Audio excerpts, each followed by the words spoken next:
Even though they're doing something that's making your chi rise at that moment. You have control because the hun is working. The hun is filtering there in some way, is able to, right? So that brings us to the last one of our healthy factors. No excessive emotional outbursts. We're checking the condition of the liver. When your liver is sick, you can't control your emotions. You display them, even if it's to your detriment. So when you do, if you're prone to do things, even though you know the consequence is not going to be helpful, productive, useful for you, or whatever, you just, I'm so dang mad, I can't help it, I'm going to hit you. That's a liver problem. It's just, you know. Now, if you're so dang angry, you hit him and you don't even know you're doing it, that's a Shen problem. So as I say, the liver is about, the hun stored in the liver is about emotional regulation and control, hence no excessive emotion. But the Shen is about appropriateness of behavior. There's a difference there. It's knowing right from wrong, knowing how to be, knowing. And so, again, an example from pediatrics often is in the throwing of a tantrum.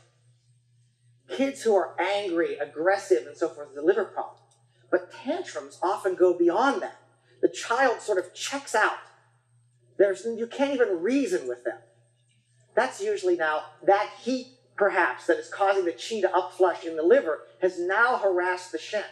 And the kid is like not even home anymore. So now we have to clear heart as well as liver to treat that kind of tantrum.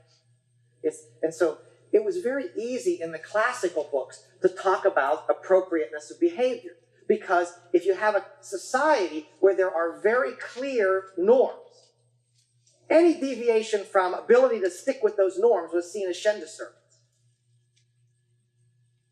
This is why romantic love was traditionally said to be one of the strongest of the emotional factors disturbing the Shen.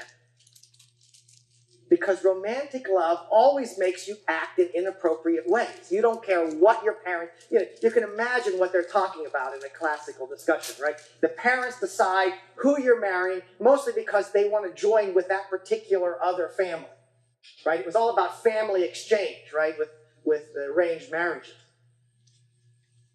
And often you didn't even meet the person until very late on in the process. The parents were already deciding this was a good union. So you can imagine how romantic love upset those plans for the parents. No, I don't want to marry him. I don't care if he comes from a good family. I don't care if it would be good for our joint businesses that we were together. I love this other guy because he's got a cute haircut. That's like, that's a Shen disturbance. Right? You're acting inappropriately. Right? So it was easy in a classical setting to say what Shen disturbance was. And then, of course, even that gets further compounded the more Confucian you get. Confucius' whole notion was that if we understand proper relationship and we adhere to that, we can see this Confucian influence so much in all the discussions of mental disorders in Chinese medicine, because mental disorders are never defined, classically at least, in terms of how you feel inside.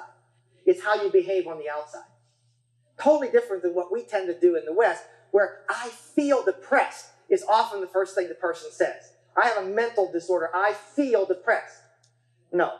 What is the first discussion of depression in Chinese medicine? It's always about withdrawal.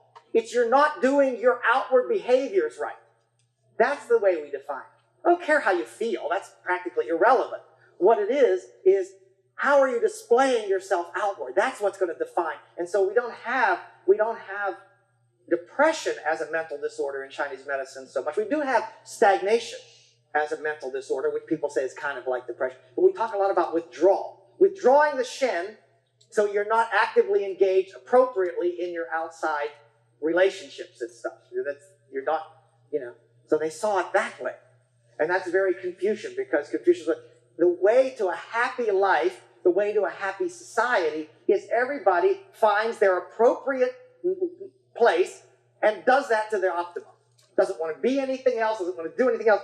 This is what's appropriate for me. It's the job I've inherited from my father. It's the wife that's been picked by my mother. I do all that appropriately. Oh, now everything works perfect. That's a healthy mind. That's the classical view. How does that fit for us? I mean, we have no such notion in modern society. So it's really more difficult to clearly define healthy Shen in terms of appropriateness of behavior. Because nobody agrees what's appropriate. And a lot of things that would have been crazy at one time, people think is perfectly fine to do now. You know, and so... Would it be fair to say that the classical view is more like a behavioralist approach, like Skinner's view of the world, maybe? Not exactly, but that kind of view that everyone has to take their own behavior as their basic responsibility, and that's... I would go beyond that. It's an interesting point when you talk about behaviorists because the psychotherapy of traditional Chinese medicine, even as it carries through to now, is all kind of cognitive, behavioral kinds of things. It's acting as if. It's deciding how you want to be or what's appropriate for you and just trying to do that no matter what. That's seen as a way to make your Shen become healthier. And so there is this sort of behaviorist aspect to it, but it's even more, it's like sort of societal behaviorism in that you're not even picky, you know, or it's not like sort of nature sort of banging you in a certain direction as behaviorism often is. It's just, you know, reward and punishment sort of direction. It's like that we can come to some kind of collective agreement on what appropriate is, and then your ability to conform to our collective agreement. I think that part is very uncomfortable to modern people. Because we're very individualist here, right? We don't like that somebody says the right way for you to be, whether it's because you are a woman or because you're younger or older or because you're whatever, there's a right way for you to be because of who you are. We've decided. Ooh, that's pretty uncomfortable, you know. But I think classically that was a very accepted notion. And so we see